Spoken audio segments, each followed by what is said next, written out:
Eu gostaria, nesta noite, de mais uma vez saudá-los com a paz do Senhor Jesus. Amém? Pegue a sua Bíblia, por favor, abra em Colossenses. Colossenses, capítulo de número 2.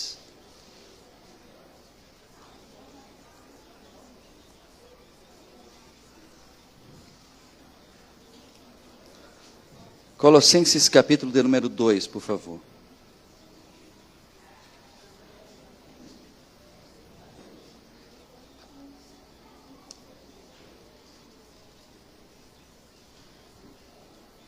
Colossenses, capítulo 2, eu quero ler para esta segunda semana de ministração.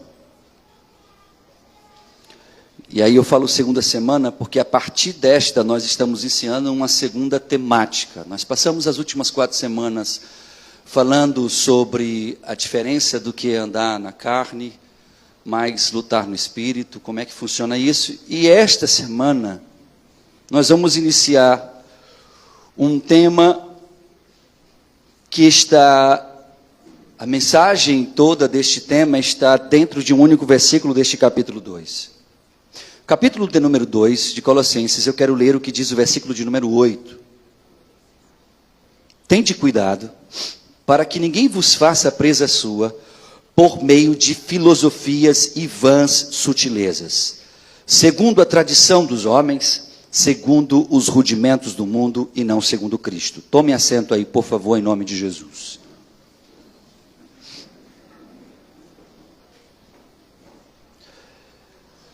Eu quero falar, iniciando hoje, o tema Cuidado com as heresias do século 21. Esse texto eu escolhi para meditar na igreja quando eu estava em São Paulo há mais ou menos um mês atrás. Diga-se de passagem, os 3 textos que nós trabalhamos, o primeiro, que surgiu dele a mensagem que duramos 4 semanas, o segundo, que é este, e um terceiro, que será a minha terceira ministração para fechar o mês de julho, se assim Deus nos permitir. E quando eu estava em São Paulo, eu estive em uma igreja, até porque por via de regra, onde quer que você vá, você é servo. E lá você se congrega naquele momento que você tem de culto. E eu estive numa igreja, e uma igreja grande, muito grande mesmo, cheia. E a maioria das pessoas que estavam ali eram estudantes, porque a igreja ficava dentro de uma escola. Mas eu prestei muita atenção na ministração do ministrante. E, à medida que ele falava, eu percebi que, de forma muito sutil, heresias eram colocadas e ninguém percebia. Se alguém percebia, pelo menos, ninguém manifestou indiferença ao que ele falava. E eu fiquei tão impressionado com a facilidade como hoje se ensina mentiras e elas são tomadas como verdades e se manipula a Bíblia e as emoções através de textos bíblicos, que eu decidi em São Paulo trabalhar esse tema nesse versículo especificamente, que me consegue, dentro dele, me oferecer tudo o que eu preciso para entender o que está acontecendo no século 21. Primeira coisa que eu quero que você entenda é a quem foi direcionada essa carta, aos Colossenses. A cidade de Colossos, que na verdade chamava-se Colossas, e popularmente ficou chamada de Colossos, mas é Colossas. A cidade de Colossas, aonde os colossenses habitavam, era uma cidade muito filosófica. Era uma cidade onde a filosofia lá era muito ensinada. E aí quando a gente fala de filosofia, a gente está falando de pessoas que estão olhando para o mundo de modo geral e estão tentando explicar e entender essa criação divina chamada universo. E nessas filosofias surge muita besteira, muita idiotice, muita tolice. Mas que uma mentira dita 100 vezes, ela se torna o quê, irmãos? Verdade. Se você consegue convencer um grupo de 4 pessoas de uma mentira, você não precisa mais fazer nada, porque esses 4 convencidos vão multiplicar essa mentira e ela se tornará verdade absoluta em pouco tempo. E o que estava acontecendo em Colossos, ou em Colossas, na cidade de Colossas, onde estavam os nossos irmãos colossenses? Havia vários líderes rabinos que estavam questionando quem era Jesus, a autoridade de Jesus, a divindade de Jesus, a graça soberana que havia em Jesus, a onipotência de Jesus, a capacidade de decidir que Jesus tinha. E isso entrou dentro da igreja de Colossos. E os colossenses, os nossos irmãos, lá na cidade de Colossos, começaram a duvidar e a questionar quem era Jesus. Do versículo 1 até o versículo de número 8, que você vai ver de forma muito clara, é Paulo, até o versículo 7, nos 7 primeiros versículos, Paulo tentando de alguma forma clara mostrar a primazia de Cristo e como ele tem que estar sobre tudo e sobre todos. E Paulo passa os 7 primeiros versículos, para você se contextualizar, e o capítulo 1, tentando mostrar para os colossenses o quanto Cristo era grandioso, o quanto valeria a pena segui-lo, o quanto ele era tremendo enquanto pessoa e divino enquanto ser.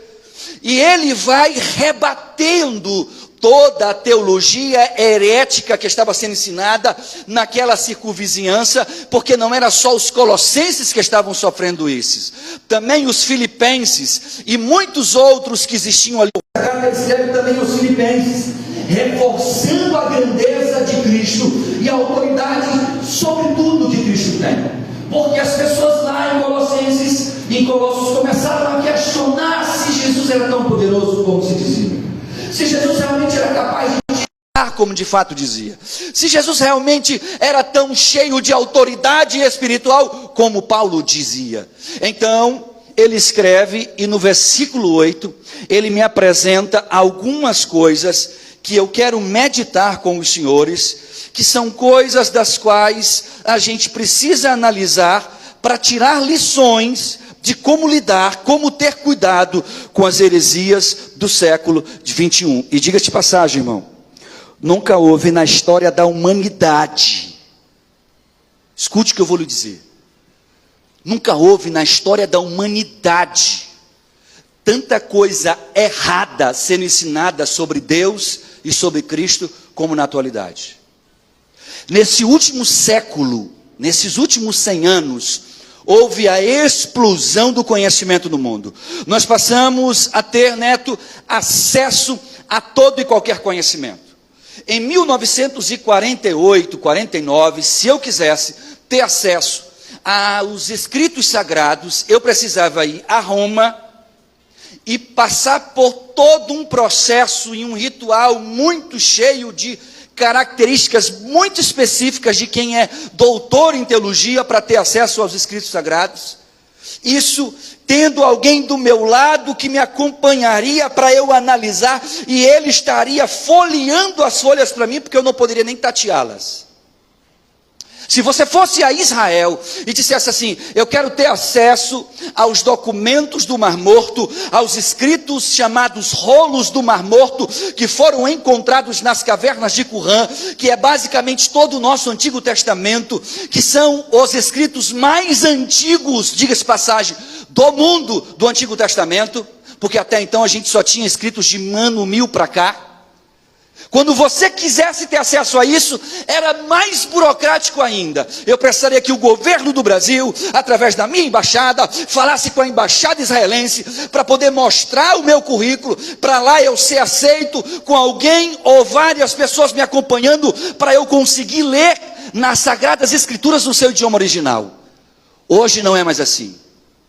Hoje todos os escritos sagrados existentes nas suas línguas, aramaico, grego e hebraico, estão disponíveis a qualquer pessoa, seja ela uma ignorante em todos os aspectos ou um doutor em hebraico.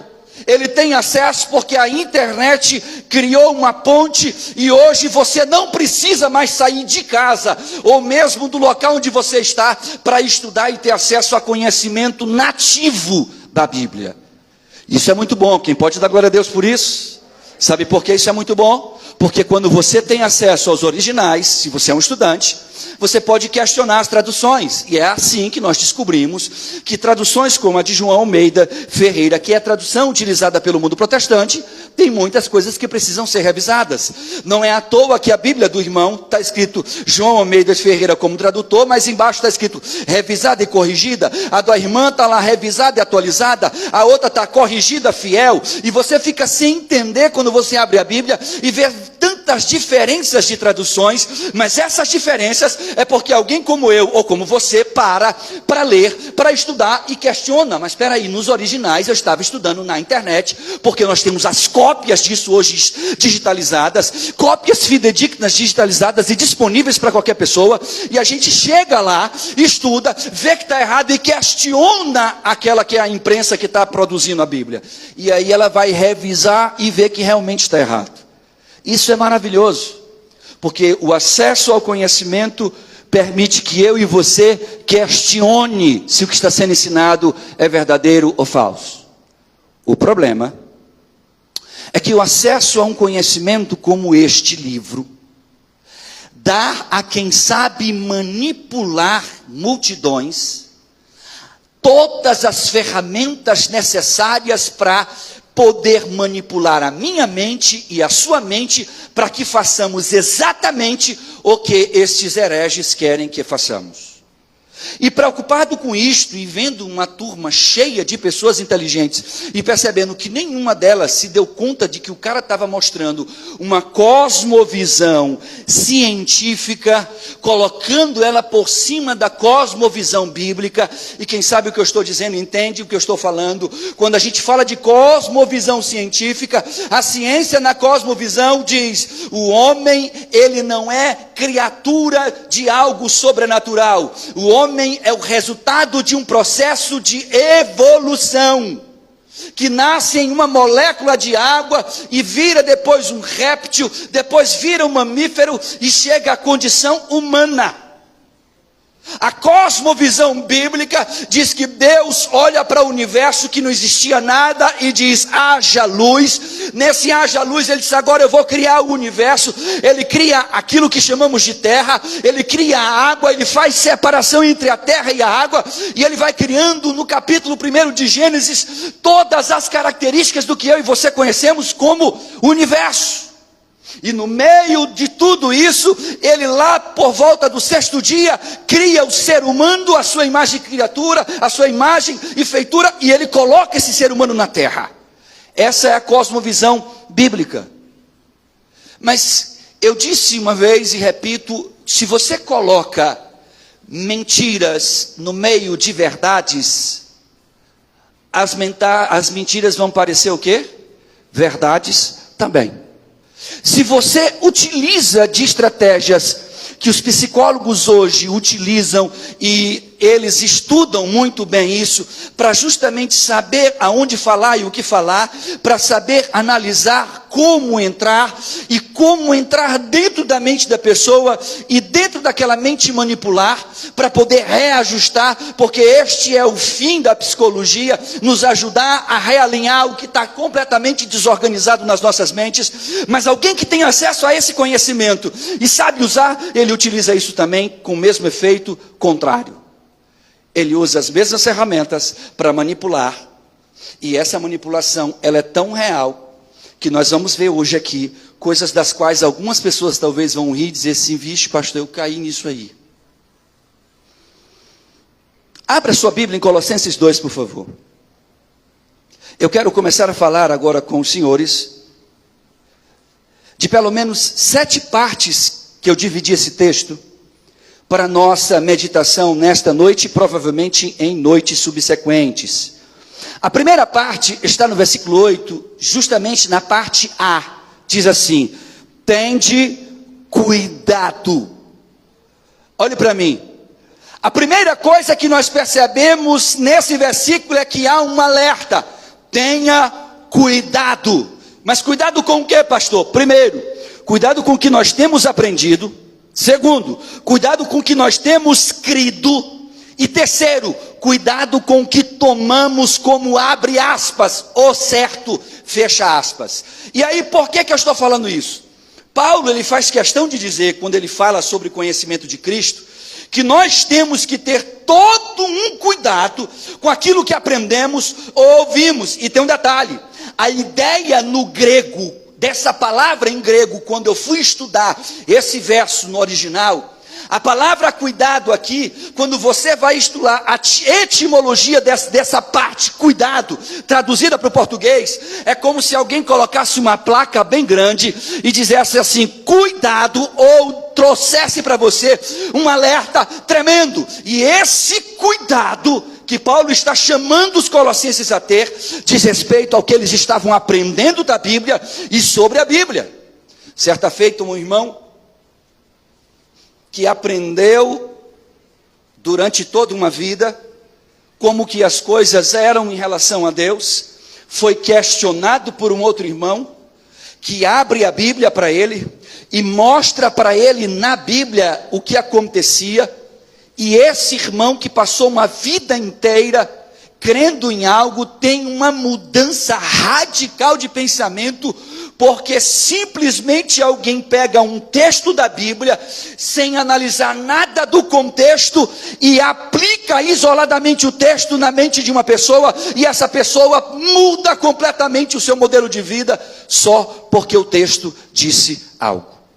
E aí, esse cuidado que eu quero ter, eu quero poder proporcionar à igreja, é um cuidado em que a gente possa aprender como que eu posso, na palavra de Deus, me separando por esta palavra, caminhar naquilo que a Bíblia ensina como sendo o caminho que me levará ao céu de glória.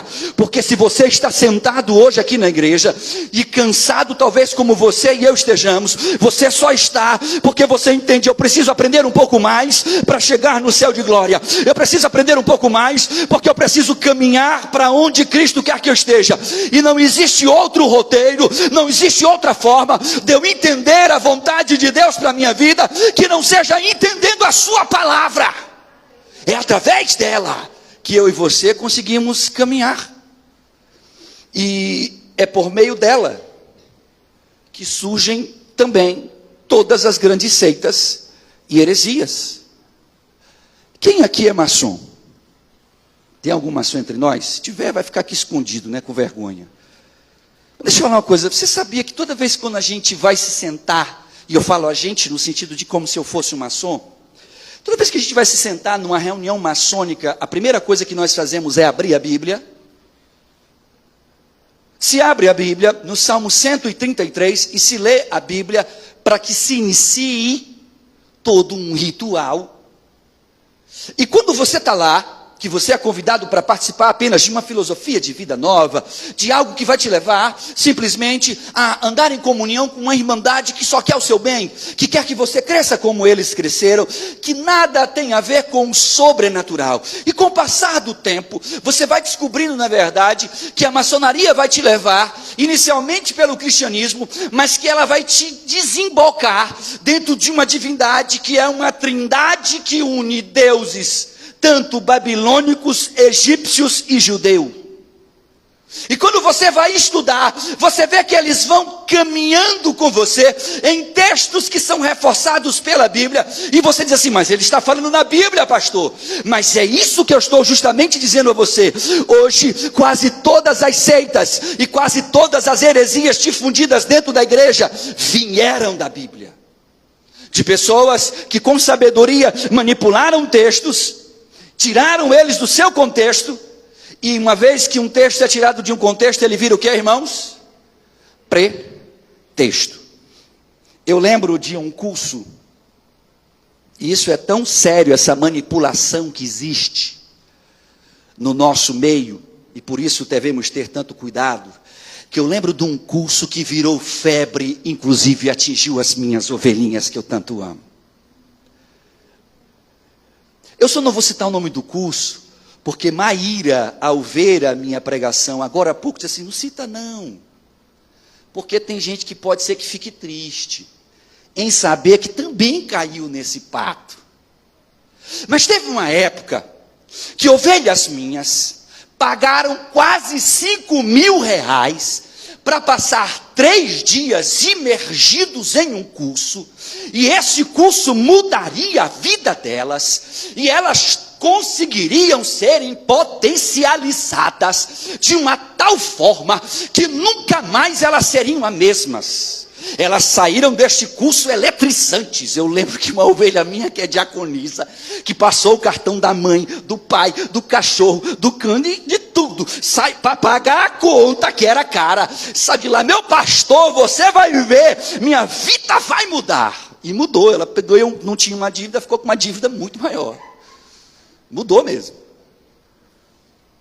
Todas as pessoas que fizeram esse curso que eu conheci, todas elas, sem nenhuma exceção, continuam sendo as mesmas pessoas.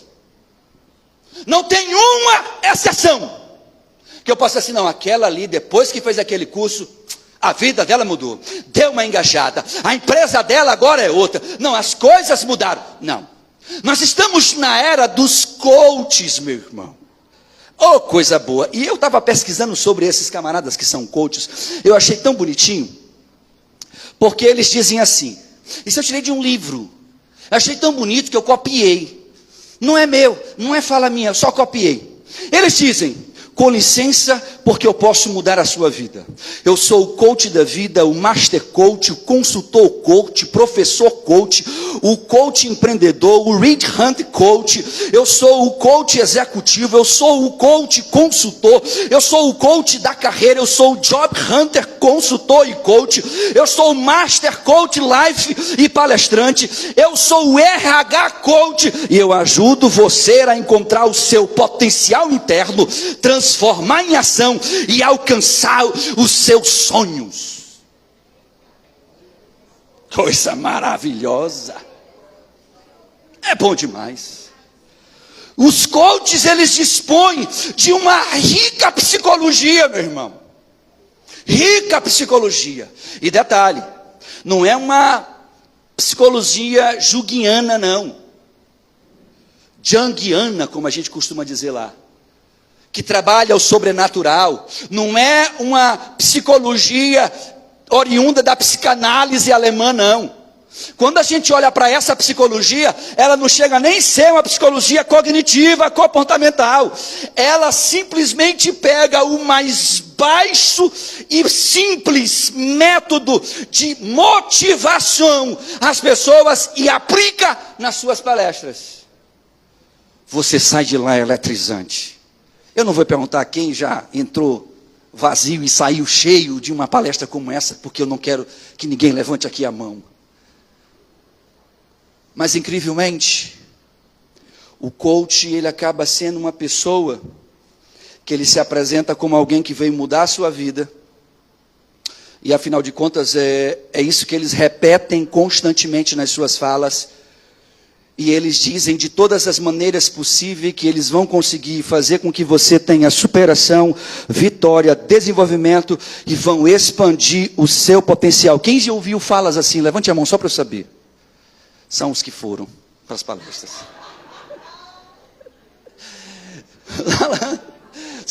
Eu ouvi no culto, fala aí, pastor, eu ouvi no culto. Acabei de ouvir. Mas, ó, brincadeiras à parte, todo ser humano tem um sentimento interior de incapacidade. É o que chamamos de autossabotagem, por conta das nossas crenças que são limitantes. E, obviamente, os coaches nos ensinam que nós precisamos vencer nossas barreiras pessoais para alcançar o nosso verdadeiro potencial, liberando o campeão que realmente somos. Me diga, se eu pregar aqui sobre isso, você não sai daqui pulando e saltitante. Você sai dizendo assim, meu pastor, ele me eletriza, ele me deixa, sabe, ele faz com que eu fique pulsando de energia. Mas é uma bateria que ela descarrega rápido. Você sabe por que as neopentecostais, elas crescem rápido? Porque elas usam essa metodologia. Só que elas usam essa metodologia e elas não entendem. A única coisa, escreva o que eu vou lhe dizer e olhe para mim. A única coisa que mantém eu e você de pé é o conhecimento desta palavra e do autor dela, o Espírito Santo de Deus. Você pode participar da palestra que o pastor Júnior pode dar, que o fulano de tal dos Andóis te der, não importa se ele é o master coach empresarial, você vai sair dali e como uma bateria que vai chegar na esquina e vai descarregar, mas essa palavra, ela é viva, ela não volta vazia, ela te deixa não eletrizado, mas ele te deixa transformado. Essa palavra tem o poder de fazer isso. E aí é interessante, porque esse alerta de ter cuidado, ele é muito maior quando a gente fala de falsos líderes, falsos profetas, falsos pastores, abre aspas aqui, pastoras. Olha para cá as irmãs, que eu quero falar para as senhoras, e as que estão me assistindo também. Eu quero lançar um desafio aos que me assistem e aos que estão aqui na igreja. Me achem qualquer fundamentação, não precisa ser longa não. Um versículo, um versículozinho, meu irmão. Só um versículo que apoie o chamado pastoral feminino. Mas agora eu estou mexendo com um vespeiro. Por que eu estou mexendo com um vespeiro, pastor Júnior? Porque quando se vai falar sobre estas questões como a que eu acabei de citar, que biblicamente não existem pastoras, que Deus não consagraria e não consagrou em hipótese alguma uma mulher para o santo ministério, existe um porquê dele não fazer isso, e ele faz respeitando a própria ordem biológica do ser humano homem e do ser humano mulher, vendo a incapacidade de gerenciamento de vidas, emocionalmente falando, e espiritualmente falando, que a mulher não tem. E se Deus me fez assim e te fez assim, hoje nesta geração, os homens perderam espaço em todos os aspectos da sociedade, e essa fala soa como machista, que não é feminino, é feminista, que não torna ela feminina, mas torna ela militante, que não a torna alguém que se submete à palavra, mas que confronta os versículos que a palavra de Deus ensina como ela deve andar. Esses movimentos que vão de encontro com o machismo, pega na mão do machista e caminha lado a lado com ele, porque o machismo é tão ruim quanto o feminismo, é tão ruim quanto o movimento feminista. E quando a gente vê isso hoje, isso está tão forte dentro da igreja, e olhe para mim, para você saber quem está falando é pastor Juarez Júnior, sou eu que estou falando. Isso é tão sério dentro da igreja, que pregar sobre isso, Sandro, é ofensivo. E aí, para eu não perder o Sandrão, que é meu amigo, para o Jairo não deixar de se congregar mais comigo, para a irmã Antônia não sair da igreja, para Nazaré não voltar mais aqui, eu tenho que aliviar a minha fala, porque eu vou atingir a irmã, porque eu vou ferir o irmão, porque vai ofender esse clã. Então eu tenho que meio que dissimular, distorcer o texto, para que o irmão se sinta agradável e agradado dentro da casa de Deus. Mas deixa eu lhe falar uma coisa, a Bíblia me ensina algo bem diferente. A Bíblia fala que Deus só corrige quem Ele ama. E a gente trabalhar com correção, meu irmão, quem é pai aqui? Levanta a mão só para saber, pai de plantão. Você já bateu no seu filho alguma vez? Se você não for um canalha, for um ser humano normal, você deve ter ficado se sentindo mal quando bateu. Sim ou não? Fica. Só os canalhas, sociopatas, esses psicopatas, esses vários patas da vida, que são cachorros de homem, não são pais, que batem e sentem prazer quando estão fazendo isso. Mas um homem comum, quando ele bate num filho, ou mesmo uma mãe, ela bate e sente na alma a dor por quando vê um filho chorando. É assim ou não é? É. Mas o resultado vem, e o filho é corrigido, e você só faz isso porque ama. Deus não é diferente, Deus tenta de todas as formas nos ensinar, e isso é tão claro na sua palavra, que hoje a coisa está tão bagunçada, que hoje nós temos rabinos, pastores que deixaram de ser pastores para serem rabinos. Crentes que eram servos de Deus e se tornaram messiânicos. Gente, o que está acontecendo com a igreja? Robert, a nossa preguiça de ler é tão grande, de ler essa palavra, que eu desafio aqui nessa igreja, mais de 80% dos que estão me assistindo pegaram a Bíblia hoje no culto, porque só está aberta porque eu pedi. Mais de 80% das pessoas que estão sentadas, fora as que estão me assistindo, pegaram a Bíblia agora, porque não tiveram um momento para ler e meditar nela. E detalhe, tem Bíblia aqui de irmão meu, que eu tenho vergonha. Porque se você pede para abrir num livro comum, abre no capítulo 27 de Mateus, está tão colada, de tão nova, que fica colada, ele passa por cima, tentando achar. Por que não ler? Mas a gente passa, e se eu estiver enganado, você pode me retificar. Nós passamos horas intermináveis no Instagram. Eu tenho uma ovelha minha, que ela me manda por dia, em média, 80 reels. Por dia, em média, 80 reels. Por último, ela me mandou um, que ela disse assim, eu só mando esses vários reels para o senhor, porque eu amo o senhor. Que fofo, né? Que privilégio. Mas entenda, você é diferente. Gente, existem empresas aqui já em São Luís, que quando você vai assinar o contrato, você é obrigado a deixar o seu celular em um depósito. Pegue o seu celular no final do dia. Por quê?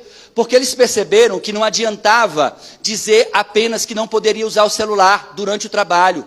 O cara prometia, mas vibrou o celular, ele ficava tentado, angustiado, ele precisava tirar para ver só o que era. E às vezes ia responder e o dia foi embora. O problema é que essa tecnologia toda, que nós temos acesso e que os colossenses não tiveram, nós temos que tomar cuidado, porque tudo isso tem nos afastado de princípios que a palavra de Deus nos ensina. Quer ver só, Silvia? Você está aqui no culto, e aí você não concorda com uma fala que o pastor Júnior falou. Aí sabe o que você faz? Você vai na internet e procura os pregadores que falam diferente do pastor Júnior, para tentar embasar a sua falha ou o seu erro, endossar aquilo que você não concorda, para trazer para si mesmo a justificativa de que o que você está fazendo, apesar de errado, é certo. Porque tem um pastor que ensina que não é nada demais. E isso está se tornando tão forte que a gente vai ver durante essa ministração coisas que estão acontecendo até dentro da nossa igreja e que passam batido. E isso é tão interessante porque hoje, mais do que nunca, virou hábito nós seguirmos rabinos, judeus messiânicos. Nós estamos vendo pastores se tornando rabinos. Gente que está deixando o cristianismo para entrar no judaísmo, irmão. Gente que está deixando a liberdade que Cristo nos deu para voltar para procedimentos que a lei em Cristo Jesus foi deixada de lado. E nós não estamos nos percebendo em relação a isso. Pastor, mas por que o senhor fala isso? Porque eu recebo diariamente de várias ovelhas desta igreja. Pastor, olha esse vídeo que eu assisti, o que é que o senhor acha? Eu disse, meu filho, eu não tenho tempo. Pastor, veja bem aí esse vídeo. Eu abro 47 minutos e meu filho, não dá, eu não tenho esse tempo disponível. Pastor, mas é tão importante, porque é o Rabino Maratuki Papapaque. E aí? Mas o que ele fala, e ele fala no hebraico, e ele fala bonito, e no... A pessoa tem a palavra de Deus para se nortear, tem o Espírito Santo de Deus para se nortear, e está voltando aos rudimentos da lei, porque não entende que Paulo está dizendo, tenhamos cuidado. Então a palavra de ordem neste meu primeiro ponto é, tenha o quê? Cuidado. Com o quê? Com o que você ouve, até nessa igreja. Com o que você anda crendo, até nessa igreja. E com o que você toma como verdadeiro. Tome cuidado. Quem é meu aluno aqui na escola dominical? Levanta a mão. Só os meus alunos. Toda vez que eu ensino alguma coisa, o que é que eu reiteradamente repito e peço para que os senhores façam? Pesquisem. Você sabe uma coisa que você nunca vai ver um herege ensinar? É motivar você a sair dessa vida de preguiça de leitura para ir estudar o que ele está falando. Porque ele sabe que se você for estudar, ele terá muitos questionamentos. Quando você vê uma pessoa que tenta empurrar a goela abaixo, e é por isso que a gente está no culto, e alguém vai e diz, não cairá uma folha da árvore sem que Deus não permita, porque a palavra de Deus diz isso, e você repete isso. Você está lá no evangelismo, ou está no irmão, você está passando por essa luta, mas a Bíblia diz que não cairá uma folha da árvore, se o Senhor não permitir. Ele está citando um texto do Corão, que Maomé citou, e que nunca vai ser achado na Bíblia. E aí a Bíblia diz que Deus lançará nas profundezas do mar o nosso pecado. A Bíblia não diz isso. Diz algo bem diferente disto, inclusive. E quando a gente vai vendo essas falas, elas são impositivas porque elas aparecem no meio de verdades. O cara está pregando, falando verdades bíblicas, no meio ela é só uma mentira, e uma mentira no meio de verdade, ela se torna o quê, irmão? Verdade. A segunda coisa que eu quero compartilhar com os senhores, Colossenses capítulo 2, por favor, abre a sua Bíblia. Olhe para o texto. O texto diz assim: tenha cuidado para que ninguém vos faça presa sua. Eu quero que você entenda uma coisa. Eu quero ver com você que Paulo faz questão de usar o pronome indefinido, ninguém. Você sabe por que ele faz questão de dizer ninguém? Que ninguém faça de vocês presa sua, porque ele não está preocupado com um grupo específico. Ele pode dizer assim: eu quero que vocês tomem cuidado com os fariseus, eu quero que vocês tomem cuidado com os saduceus. Ele poderia apontar os grupos dos quais a igreja deveria ter cuidado, mas ele está dizendo assim: toma cuidado, porque ninguém pode te fazer prisioneiro, e quem te faz prisioneiro, te fez presa dele. E Paulo está dizendo: tome cuidado para que ninguém te faça presa sua. Por quê? Porque nós nos tornamos prisioneiros de heresias muito facilmente, por causa da inspiração que elas têm, muitas vezes até na palavra de Deus. E aí eu quero que você entenda.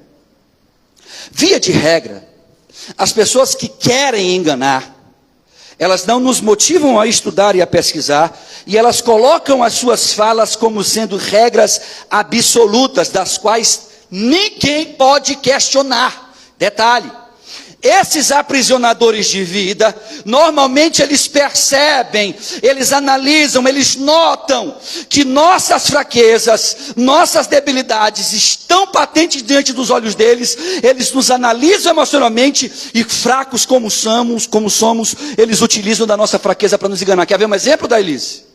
Alguém olha para você, e ele é profeta.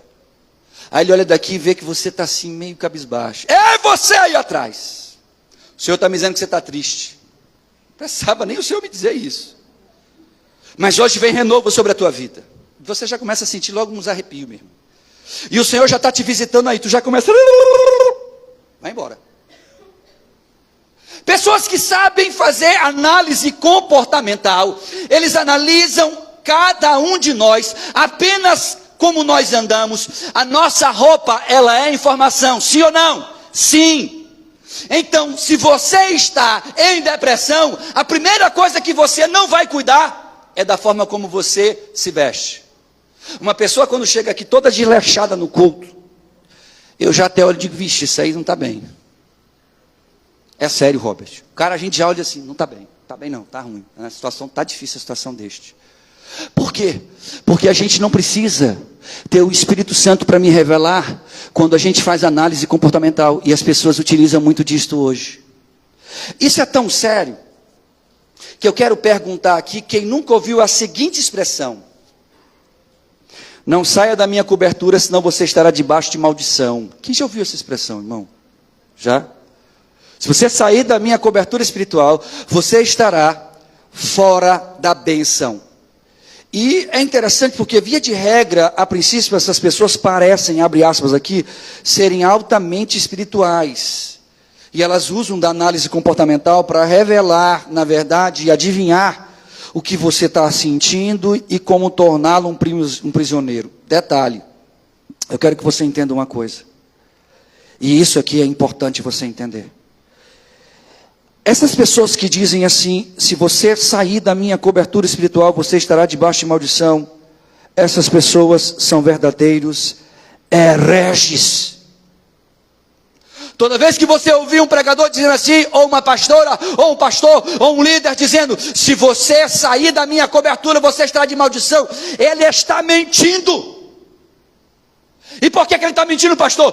Porque nenhum ser humano é capaz de cobrir espiritualmente o outro. A única pessoa que pode me cobrir debaixo das suas asas é o onipotente, e o nome dele é Adonai Tsebaot. O nome dele não é Joãozinho, não é pastor fulano, não é pastora ciclana. Eu não preciso, e nem você, de cobertura espiritual de alguém. Eu preciso da cobertura dele, eu preciso da graça dele, eu preciso da unção dele, eu preciso do renovo dele, eu preciso da mão poderosa dele me sustentando. A Bíblia diz que é ele que dá ordem para os seus anjos não deixarem que eu tropece em nenhuma pedra. É ele que me sustenta nas mãos. Não é um irmão, não é o pastor, não é ciclano. E isso, deixa eu lhe dizer uma coisa que é interessante. Quem já ouviu falar na expressão cobertura espiritual, levanta a mão e dá glória a Deus aí. Só essas pessoas. Quem ouviu falar aqui em cobertura espiritual, levanta a mão e dá glória a Deus aqui, irmão. Já ouviu falar nisso? Quem já esteve debaixo da cobertura espiritual de alguém? Levanta a mão, por favor. Foi, Vívia. Glória a Deus, né? Foi, Gil. Pastor Fábio já esteve numa cobertura grande. Mas deixa eu contar um negócio para vocês, e eu preciso que vocês saibam disso. A cobertura espiritual, biblicamente, ela existe. Você sabia disso? Como assim, pastor? O senhor acabou de contrariar essa fala e agora o senhor disse que ela existe? Existe. E existe mesmo. Você sabe como é que existe a cobertura espiritual na Bíblia? Só de uma forma. Só Deus pode lhe cobrir espiritualmente. Quando um pastor, e mesmo o pastor Júnior, se amanhã ele virar a cabeça e começar a dizer, não saia da minha cobertura espiritual que você vai estar debaixo de maldição. Você já ouviu essa expressão? Não saia debaixo da minha bênção, meu irmão, porque você vai estar debaixo de maldição. Você vai contrariar as coisas que Deus tem para a minha vida e para a sua. Frases como essas, que são frases que te seguram e te aprisionam, é justamente o que Paulo está dizendo. Não permita que ninguém te faça presa sua. E na Bíblia, esse conceito de cobertura espiritual, ela passa a ser difundido não nos tempos bíblicos, mas na nossa atualidade. Detalhe, essa cobertura espiritual, em tese, seria uma ação protetora que alguns líderes supostamente têm, por serem capazes de nos proteger espiritualmente. E eles, através da sua intercessão, conseguem ter uma autoridade espiritual, que só nas orações dele realmente funciona. Isso é tão sério, que as suas orações são vistas como mais poderosas que o comum, porque eles teriam autoridade para liberar a sua bênção. Socorro, isso é muito sério, socorro. É tão sério, que quando a gente vai ver na Bíblia, muitos de nós estamos debaixo dessas coisas.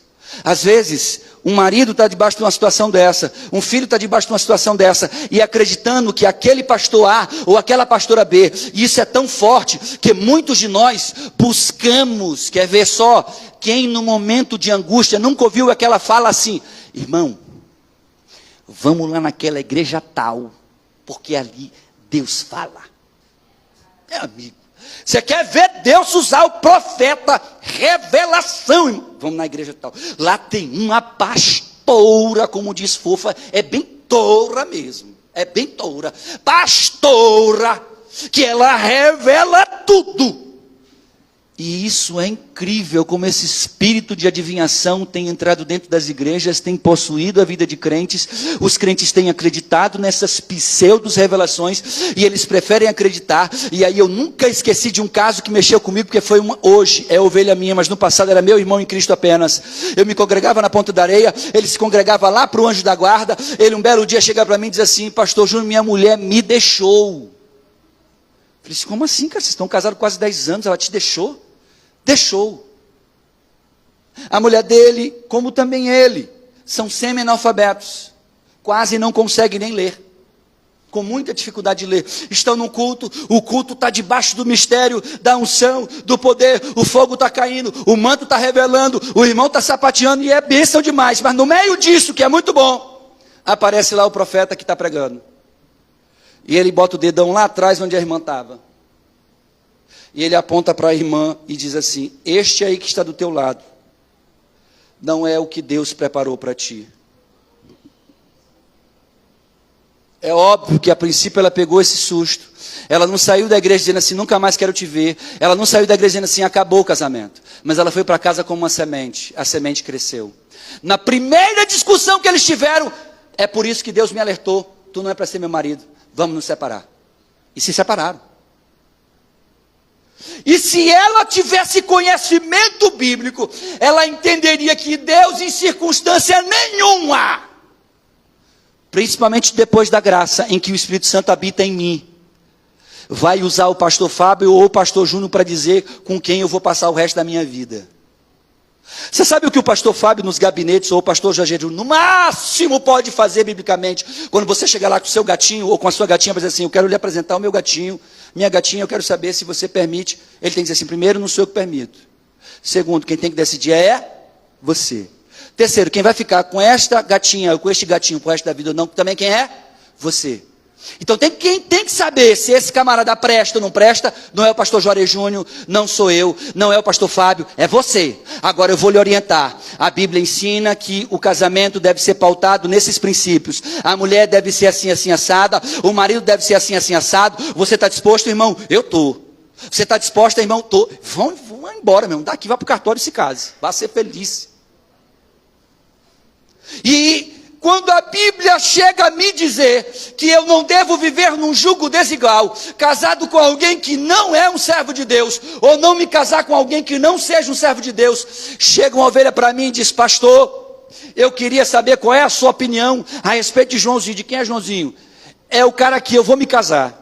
Falei: se vai casar com ele? De glória a Deus. Quem é ele? É um cara ali que eu conheci e tal, nas redes sociais, e a gente foi gostando, e hoje a gente vai se casar. Ela na verdade já estava casada, só que eu não sabia. Falei: ele é crente? Não vai dar certo, irmã. Esse cara vai te bater, o negócio vai desandar, entra no prumo.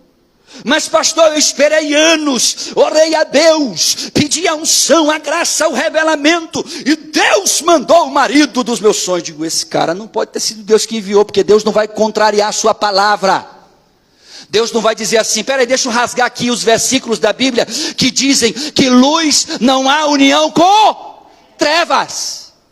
Deus não vai pegar princípios da primeira carta aos Coríntios, no capítulo 6, que ensinam sobre isso, no capítulo 7, que ensina sobre isso. Ele não vai rasgar textos da Bíblia que diz que não podemos nos relacionar com ímpios. Seja você uma irmã, ou seja você um irmão. Aí você vem com essa de que Deus te revelou: minha irmã, a senhora já vai casar? Não, na verdade eu já me casei. Eu digo: então a senhora está pedindo minha opinião para quê? Não, eu não queria nem pedir, porque eu tinha falado até para a irmã que se eu falasse com o senhor ia dizer que estava errado. Eu digo: mas está errado mesmo. Ela acertou, ele está errado. Não durou 6 meses. 6 meses depois a coisa desandou. E o que ele fez? Ele fez exatamente o que a gente esperava fazer. Bateu nela. E a coisa ficou tão vergonhosa que para ela foi mais fácil sair do meio do que viver no meio. Porque é vergonhoso, Dailise, você olhar para o seu pastor que lhe alertou de algo e ter que engolir que ele estava certo. Isso é orgulho. Isso é arrogância, porque seria muito mais lindo ela dizer assim: meu pastor, eu errei, ore aqui para Deus me ajudar, já que agora eu estou casado, para Deus libertar o meu marido, para Deus salvá-lo, faça uma visita com ele, pega o Fábio, pega o Kyle, pega essa galera que vive aí abraçando os homens, para abraçar o meu marido, e a gente fazer um trabalho espiritual. Isso tudo por quê? Porque a Bíblia fala de forma muito clara: toma cuidado para ninguém te fazer presa. Mas esses pseudos líderes, eles têm a capacidade de convencer você de que o que eles estão falando é a máxima da autoridade. Você não pode questioná-los. Você não pode dizer que biblicamente ele está errado. E isso é tão curioso, porque esses pseudos líderes, você não pode se casar sem autorização deles. Veja se eu estou errado, quem já viveu debaixo de cobertura espiritual. Você não pode viajar. Rapaz, que história é essa que eu vou dizer assim: pastor Fábio, o senhor me permite fazer uma viagem ali, pastor? Me abençoe, se o senhor não me abençoar, eu não vou não. Como é, meu irmão? Que história é essa? Eu ainda em respeito a Fábio, olha, semana que vem eu vou fazer uma viagem, segura aí a igreja, faz assim, assim, assado, e ele na hora, meu pastor, a mesma coisa ele, pastor, olha, eu viajo semana que vem, de meu irmão, vai com Deus, Deus te abençoe, quer uma oração, ore aí por mim, eu oro. Agora, deixa eu pedir permissão para o meu pastor, se eu devo me casar, se eu devo viajar, se eu devo namorar. Que história é essa, meu irmão? E esses camaradas, eles se colocam como pais de todos os seus filhos espirituais. E aí, Nasa, se você sai da linha, como um bom pai que ele é, ele lhe corrige, lhe botando na linha. E a primeira coisa que ele vai fazer é surtar você. Porque ele vai te convencer de que se você enfrentá-lo ou confrontá-lo, você estará debaixo da maldição de Deus. E tu sabe o que é pior, irmão? Olhe para mim, para você dizer assim: o pior que é mesmo. Isso fica tão impregnado na mente da gente, que a gente estaria debaixo de maldição, que quando você sai da igreja, parece que é uma praga. Naquele dia roubam o teu celular e você diz assim: tá vendo? Foi do jeito que o pastor disse. Saí debaixo da benção dele, roubaram meu celular. Saí debaixo da benção dele, o negócio bagunçou minha vida. Quando você vai ver, Satanás, ele é tão sagaz, que ele cria circunstâncias para que você acredite que aquilo que é errado é certo. Por isso que eu digo, Paulo está dizendo: tende cuidado para que ninguém vos faça presa sua. Esse negócio de que eu não posso fazer uma faculdade sem consultar o meu pastor, que história é essa? E eu vou logo dizendo aqui o recado, meu irmão. Nós pastores, nenhum de nós, a não ser que o pastor Fábio se candidate hoje, somos babá de ninguém. Você é babá de alguém, pastor Fábio? Nem quer, ou quer? Deus é mais na minha vida, né, pastor? Nós não nascemos para ser babás, nós somos orientadores. Pastores foram chamados para orientar as suas ovelhas, para dar a direção na Bíblia, para mostrar aquilo que Deus tem como sua vontade soberana. E eu devo me aplicar à palavra, e não ao que o meu pastor gostaria que fosse. Porque se não for do jeito deste pastor, eu estarei debaixo de maldição. Olha o dedinho aqui, meu irmão. Sabe quando é que você sai da bênção de Deus? Quando você sai da palavra. Gálatas capítulo 5, por favor. Gálatas capítulo 5. Eu ainda tenho mais 5 minutos. Você sabe qual é a ideia que Paulo está falando para a gente ter cuidado, para que ninguém nos faça presa sua? Ele está dizendo: não deixe que ninguém roube a liberdade que Cristo te deu. Só quem é livre aqui dá glória a Deus.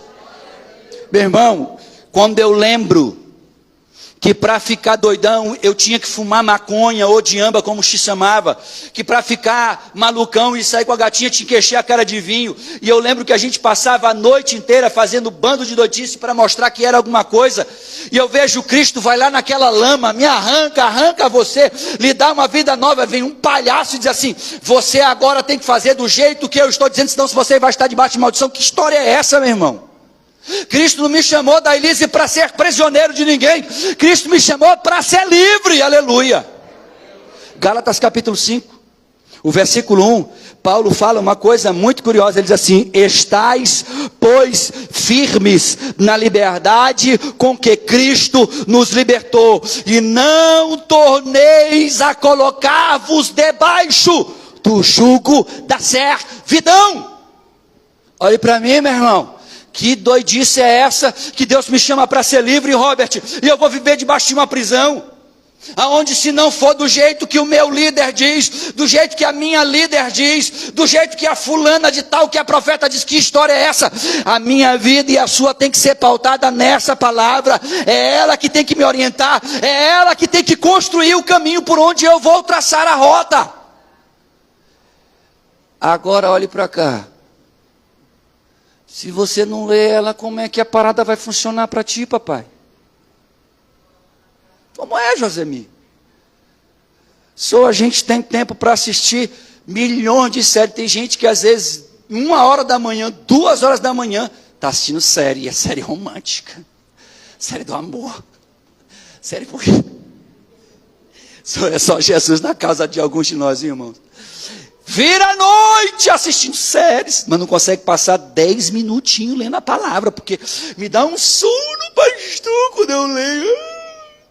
E eu não entendo nada. Como vai entender, minha irmã, se a sua cabeça só é Netflix, querida?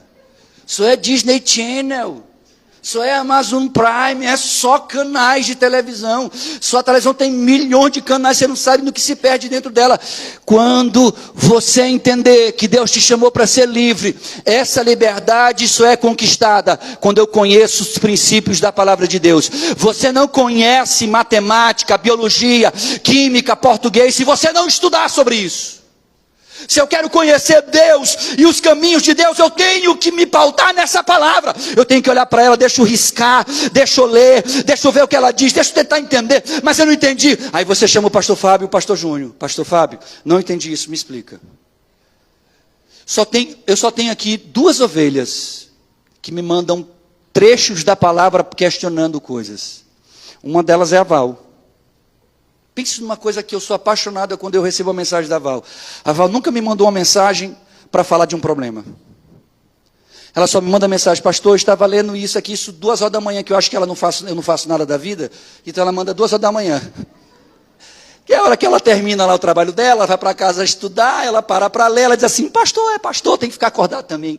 E coincidentemente, a maioria das vezes eu estou acordado. E eu olho para o texto e eu vou responder para ela, como é prazeroso ver que alguém, 2h da manhã, chegando cansado do trabalho, podendo tomar um banho e dormir, ou ir assistir a sua série de Netflix romântica. Não, ela vai para a palavra, deixa eu ver o que a Bíblia diz, pastor, eu não entendi isso, me explica, pastor, eu fui confrontada na palavra, pastor, eu era assim, mas isso aqui está me incomodando, eu vou tentar mudar, porque é a palavra que faz essa mudança. Essa história de ser nova criatura só funciona para quem está em Cristo. E eu só conheço Cristo através dessa palavra. Então, antes de nós passarmos para o terceiro ponto, que será na próxima semana, eu quero encerrar essa primeira parte desse estudo sobre o cuidado que nós temos que ter com as heresias do século 21, dizendo a todos os irmãos que aqui estão, não permitam que ninguém vos faça presa sua. Nenhum líder, nenhum pastor. Essa historinha de pastor lhe dizer assim, se não for do meu jeito não está certo, está errado. Agora se ele disser assim, a palavra de Deus diz que devemos ser assim, e você olhou na palavra e diz, é verdade, siga, meu irmão, porque esse é o caminho. Infelizmente, a gente tem preguiça de parar para ler, a gente tem preguiça de poder estudar, e por causa da nossa preguiça, nós somos prisioneiros de tantas vidas. E aí eu lembro de conversas que a gente tem em grupos com os homens, de momentos que a gente viveu da nossa vida, em que nós éramos prisioneiros desses pseudos líderes, e que era sufocante. É por isso, Carly, que tem milhões de brasileiros hoje que estão fora das igrejas, porque eles entram na igreja e eles entram com a ideia de serem livres, e eles descobrem que dentro dela há uma prisão maior ainda. E por que é uma prisão maior ainda? Porque ele parou de beber, ele parou de fumar, mas agora ele não pode ir na esquina sem perguntar para o pastor se pode. Ele não pode deixar um dia de trazer uma oferta, porque se ele não trouxer a oferta, ele estará debaixo da maldição. Ele não pode um dia faltar um culto, porque se ele faltar o culto, o mundo desaba em cima dele. Meu irmão, o cristianismo me ensina a entender que eu sou noiva de Cristo, você é noiva de Cristo, e eu tenho que caminhar olhando para Cristo. Aleluia. É Ele, o autor e consumador da minha fé. Nós, pastores, fomos chamados, capacitados e colocados por Deus nessa posição de pastor, para orientá-los, para ensiná-los na palavra, para mostrar o que a palavra lhe diz. E você vai decidir se você quer viver através dela ou dos seus preceitos. Põe-se de pé em nome de Jesus. Que Deus e Cristo... Sua vida é a minha vida. E nós tenhamos cuidado com as heresias do século 21. Nós estamos apenas no começo dessa ministração.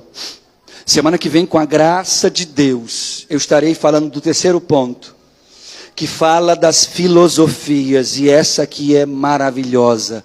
Eu quero muito que você esteja aqui na próxima quarta-feira, porque eu vou falar de filosofias de vida que nós estamos vivendo e não percebemos que vivemos. Filosofias de vida que foram impregnadas dentro da igreja, mas que não são da igreja nem para a igreja.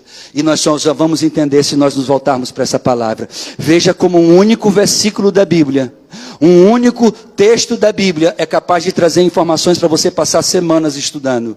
E aí você vem me dizer que você olha para a Bíblia e não consegue ver nada, não consegue entender nada. O Espírito de Deus está aí para te ajudar e te orientar. Vamos orar agradecendo a Deus por essa palavra. Curva a sua cabeça um instante.